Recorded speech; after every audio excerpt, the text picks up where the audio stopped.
Et puis on revient sur la vente aux enchères qui a rendu fou tous les cinéphiles. Hier à Paris, une partie de la collection de l'éditeur et businessman René Château a été vendue aux enchères. Il y en avait pour tous les goûts, des livres, des photos, des objets rares, des affiches de collection comme celle du film M le maudit de Fritz Lang ou encore des cassettes VHS. C'était le roi de la VHS. On a tous eu des cassettes René Château vidéo chez nous. Écoutez ce générique parce que ça colle toujours des frissons.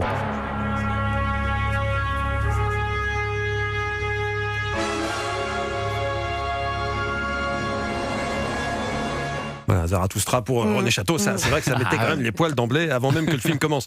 Entre l'affiche de Pépé le Moco, les goodies de Bruce Lee, parce que c'est René Château qui a édité Bruce Lee le premier en France, les photos rares et dédicacées de Jean-Paul Belmondo, c'est une vente aux enchères qui a attiré énormément de monde, des professionnels, des collectionneurs ou des simples amateurs. Quels sont les objets qui se sont vendus le plus cher? Ce sont des affiches, c'est ce que nous apprend Christophe Guery, expert de la vente. Ça a été l'affiche de King Kong et l'affiche de M le maudit qui a dépassé des records tout au moins en France au niveau du prix. L'affiche de King Kong a fait plus de 20 000 euros et l'affiche de M le maudit a fait plus de 35 000 euros. Tout s'est envolé et tout a fait des prix dépassant toute attente.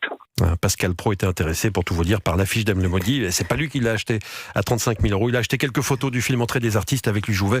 C'était quand même beaucoup moins cher. Mais attendez, 35 000 euros pour une affiche, mais il y en a plusieurs des affiches de M le maudit. C'est l'origine, là. C'est une affiche d'origine. Il y en a une d'origine. Bah non, mais c'est une affiche de l'époque qui est encore très bien conservée, etc. C'était une main avec un M rouge dedans, c'est ça? Elle est magnifique, elle est extraordinaire. Et puis elle est immense en plus. Donc vous la trouvez pas facilement.